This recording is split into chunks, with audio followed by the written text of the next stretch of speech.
de volta, vamos para mais um episódio da nossa pequena série sobre a Segunda Guerra Mundial, ok? Então, desta vez, nós vamos falar sobre os acordos do pós-guerra.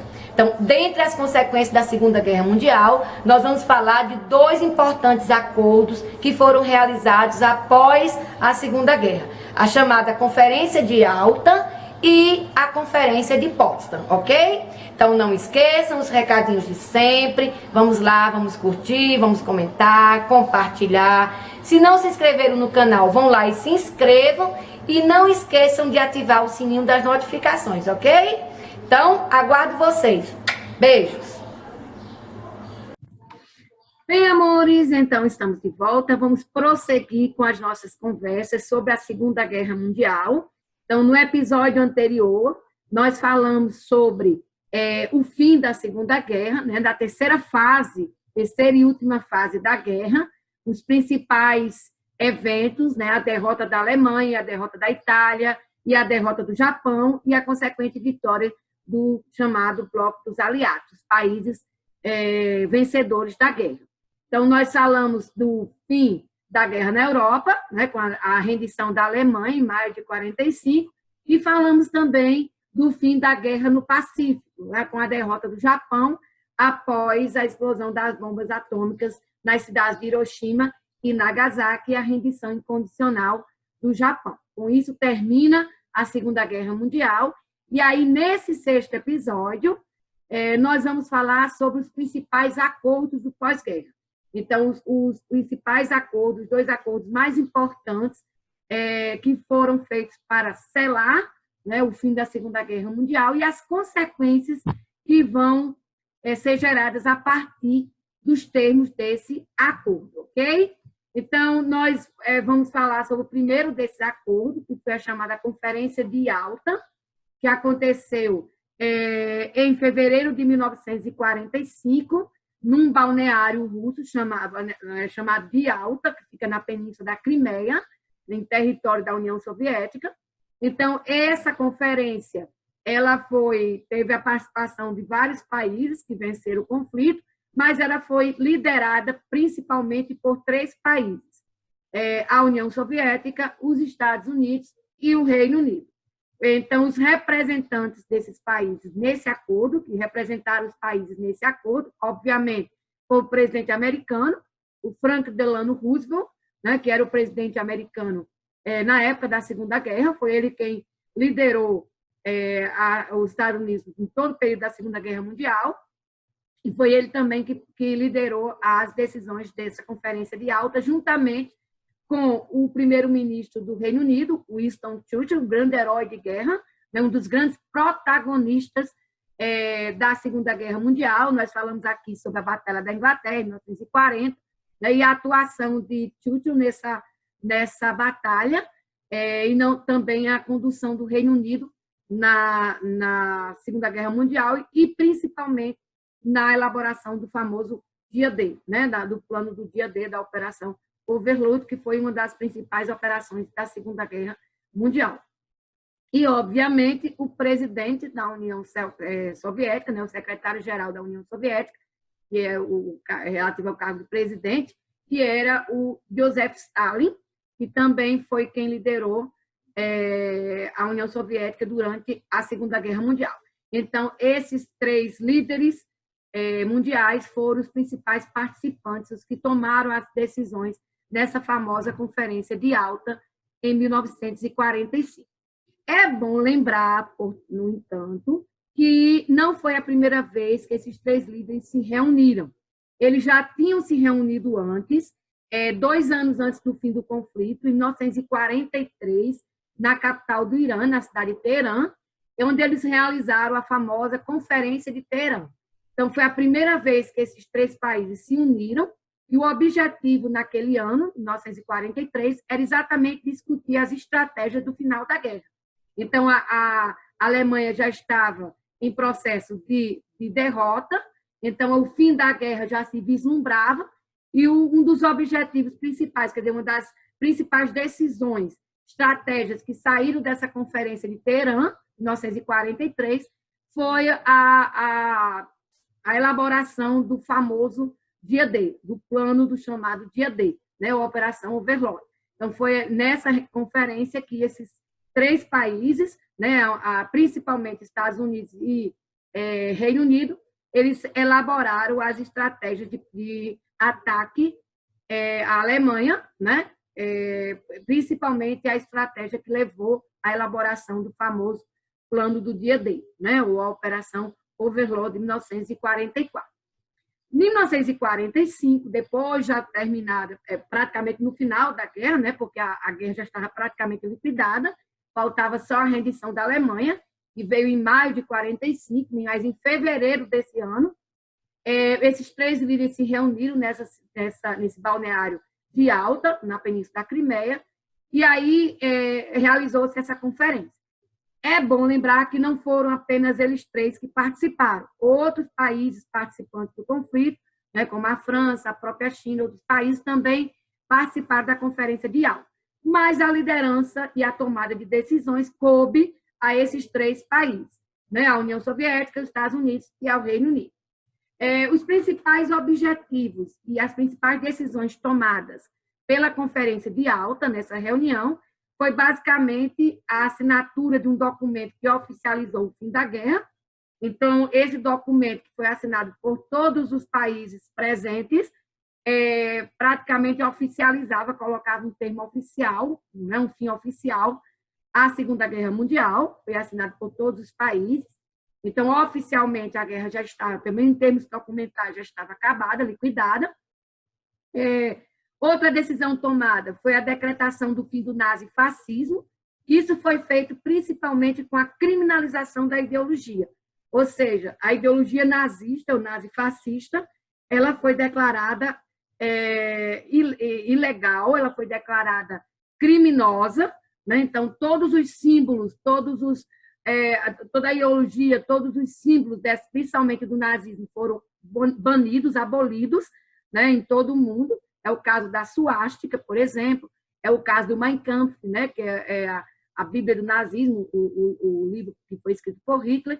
Todas essas obras de simbologia nazista, ela foi abolida e ela foi considerada ilegal no mundo, criminosa, né? Então é considerada foi uma ideologia totalmente banida do mundo, né? Foi considerada criminosa. A outra medida tomada na Conferência de Alta foi a decisão de dividir a Alemanha em áreas de influências, né, das potências vencedoras. Essa decisão ela foi efetivada na segunda reunião, que vai vir a seguir, nesse mesmo ano, que a gente vai falar daqui a pouco, que é a Conferência de Potsdam.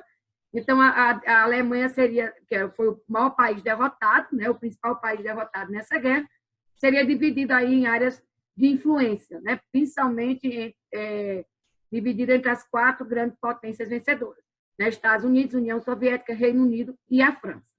E, com isso, o objetivo também era quebrar a influência alemã no mundo. Então, aí acabar com a influência da Alemanha no mundo. Do mesmo jeito que aconteceu na Primeira Guerra, que a Alemanha ela foi punida, ela foi culpabilizada pela guerra, aconteceu novamente também na Segunda Guerra Mundial. Então, essas decisões que foram tomadas na Conferência de Alta, né, todas essas decisões acabaram se transformando futuramente na base para a separação do mundo entre o capitalismo e o socialismo, que é a famosa bipolarização mundial, que vai dominar o mundo, principalmente a partir da década de 1950 até o final dos anos 80, início dos anos 90, que é com a chamada Guerra Fria, né, que aí será um outro assunto que a gente vai explorar mais para frente.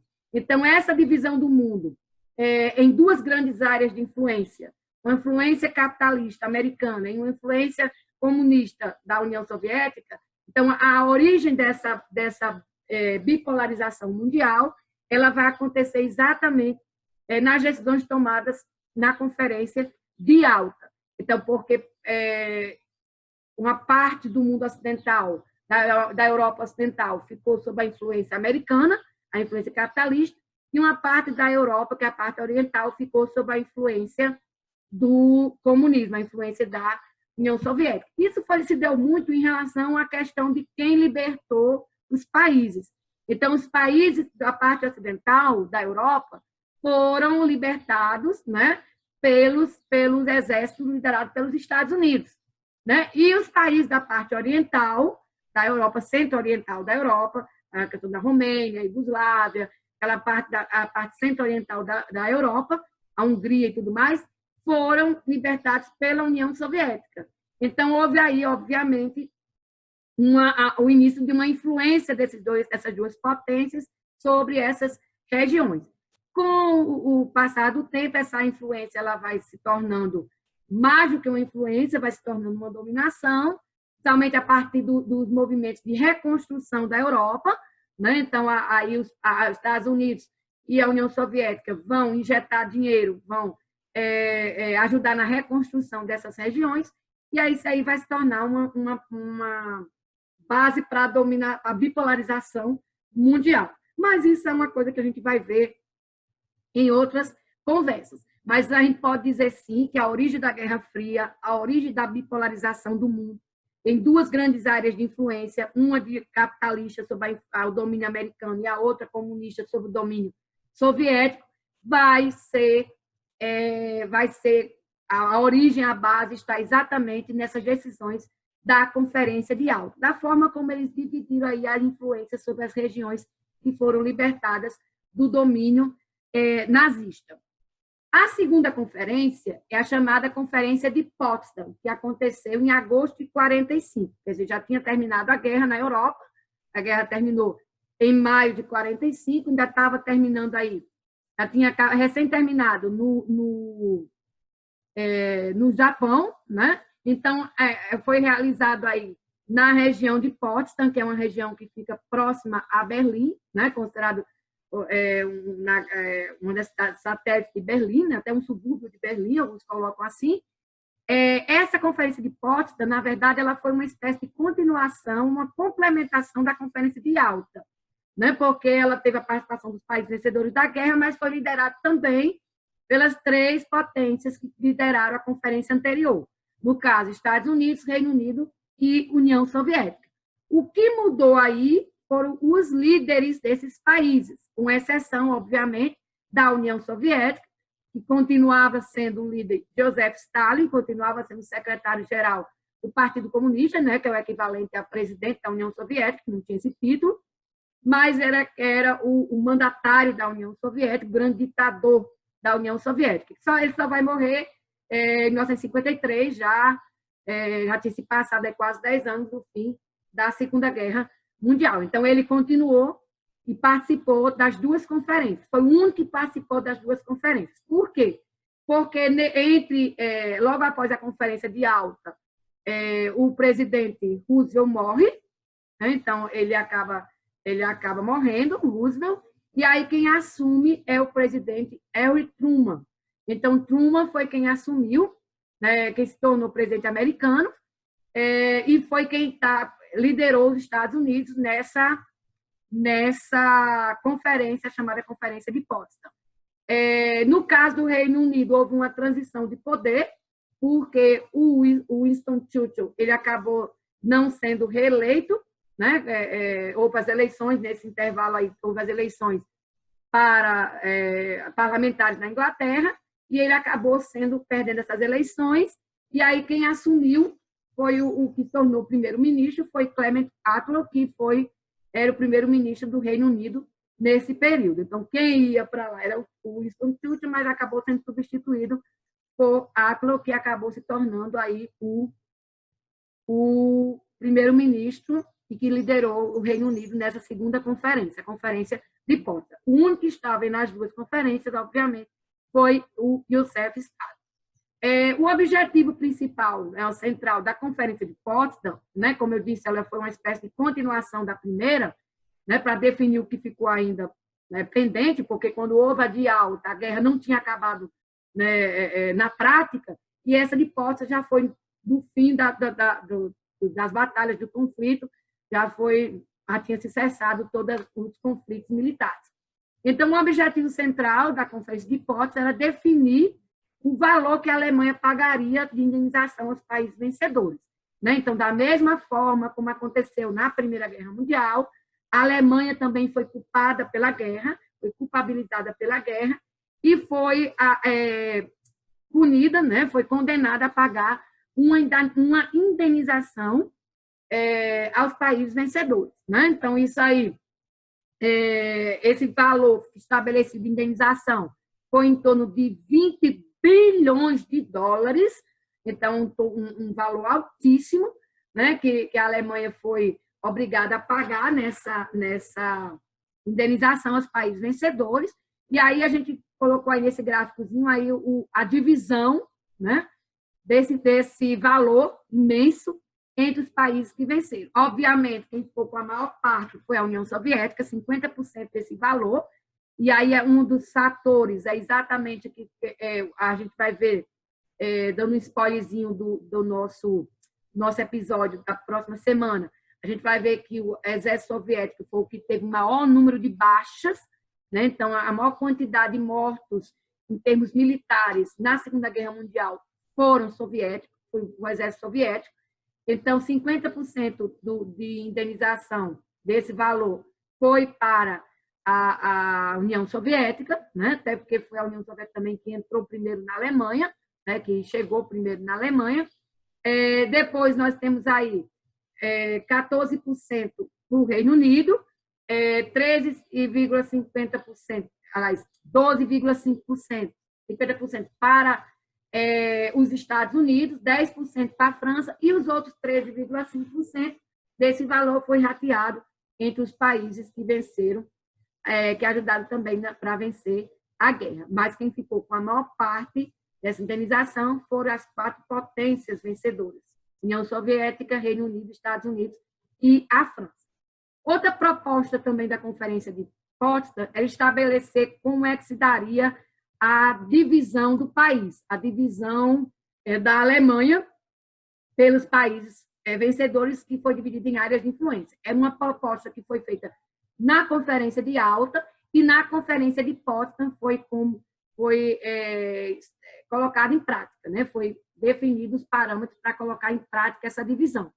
Então, se efetivou a divisão da Alemanha e também da capital, Berlim, né, em 4 áreas de influência. Então, a parte oriental ficou para a União Soviética, né, a parte sul ficou para centro-sul ficou para os Estados Unidos, a parte noroeste ficou para o Reino Unido e a parte sudoeste ficou para a França. Então, a Alemanha foi dividida dessa forma. Da mesma forma, também a cidade de Berlim, a capital da Alemanha, que também foi dividida em setores. O setor soviético, né, que passou depois a se chamar Berlim Oriental, e a Berlim Ocidental ficou dividida entre setor americano, setor britânico e setor francês. Essa divisão da Alemanha em áreas de influência e também a divisão da cidade, da capital da Alemanha, Berlim, vai originar mais para frente, na década de 50, e na década de 60 vai originar a formação, a divisão da Alemanha em 2 países: a Alemanha Oriental, comunista, e a Alemanha Ocidental, capitalista. Então, essa divisão da Alemanha, que vai se concretizar no pós-guerra, né? Então, entre os anos de 50 e 1960, a década de 50 e a década de 60, vão se dividir, a Alemanha vai se dividir em 2 países, a Alemanha Oriental e a Alemanha Ocidental.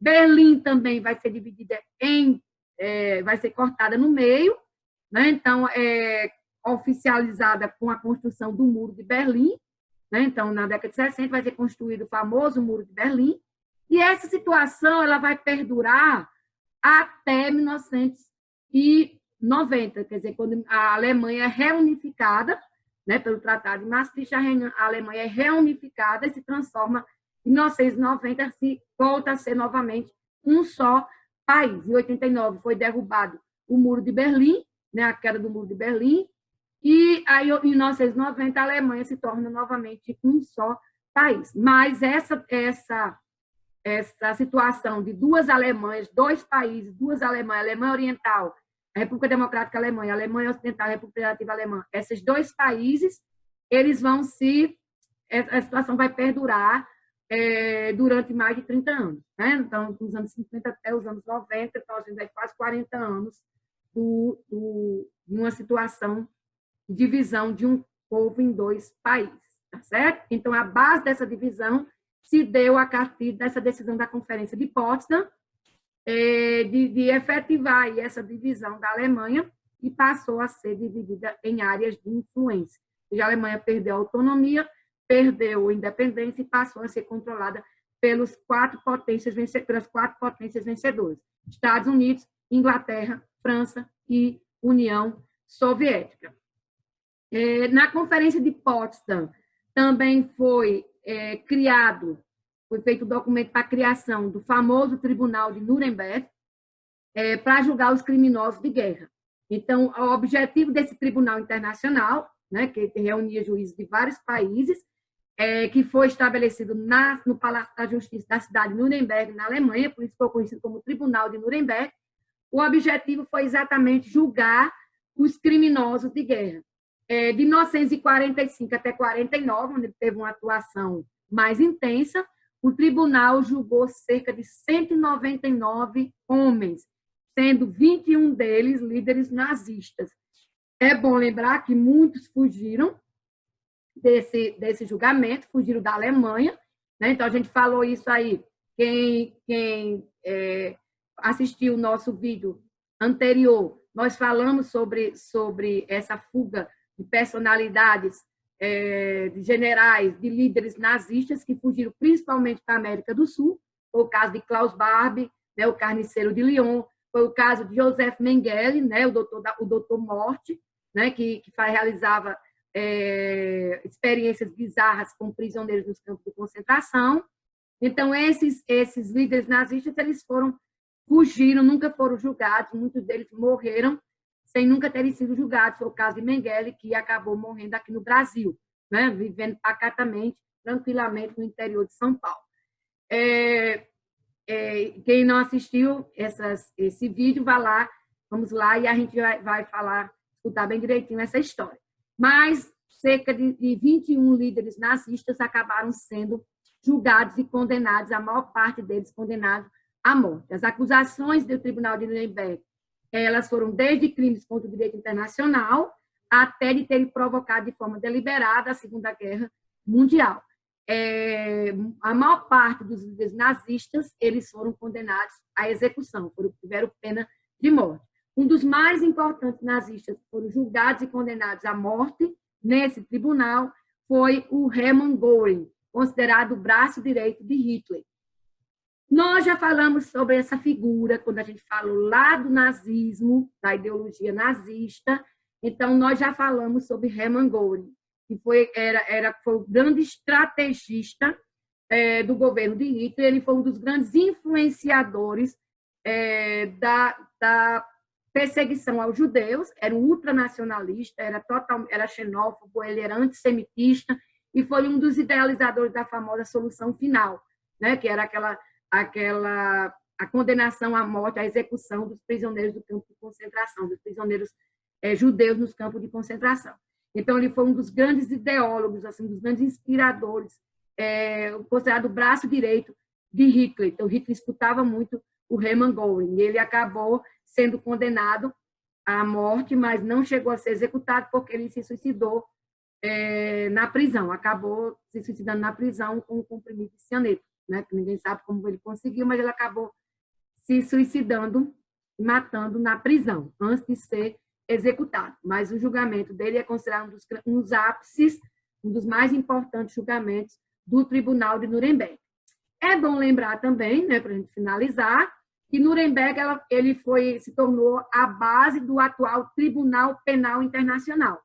Esse Tribunal Penal Internacional é conhecido como o Tribunal de Haia, porque ele fica localizado na cidade de Haia, na Holanda. Ele hoje é o órgão que julga pessoas que cometem crimes contra a humanidade, crimes contra a paz e principalmente genocídio. Né? Esse tribunal ele foi oficialmente constituído em 2002, chamado Estatuto de Roma, e ele é considerado aí o grande... Hoje ele é o tribunal que julga as pessoas que cometem crime de genocídio, crime de guerra, né? Então, a gente tem aí, por exemplo, das atuações desse tribunal, uma das grandes atuações do Tribunal de Haia, né, foi para julgar o crime do ditador da Iugoslávia, né, o Slobodan Milošević, que foi considerado um dos grandes genocidas e criminosos que promoveram um massacre, como o massacre de Kosovo, né, a Guerra do Kosovo, que aconteceu na famosa Guerra da Iugoslávia, isso no final do século passado.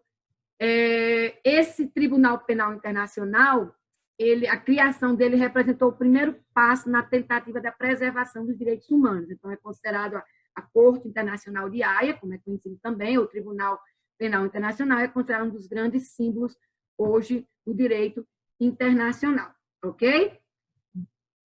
No próximo episódio, né, então a gente falou agora sobre os acordos do pós-guerra, então no próximo episódio nós vamos fechar as conversas da Segunda Guerra Mundial falando sobre as suas principais consequências. O que teve como consequência para o mundo, para os países envolvidos, né, e para o mundo como um todo, as principais consequências da Segunda Guerra Mundial. Obviamente que o mundo não foi mais o mesmo depois dessa Segunda Guerra, ok? Então, a gente fica por aqui hoje. Tchau para vocês. E aí, amores, gostaram do nosso episódio de hoje? Espero que sim. Na próxima semana, no próximo episódio, nós vamos falar sobre as consequências da Segunda Guerra Mundial. Quais foram as principais consequências para os países envolvidos, para o mundo e para a história dos acontecimentos da Segunda Guerra Mundial, ok? Então, aguardo vocês no próximo episódio. Beijos!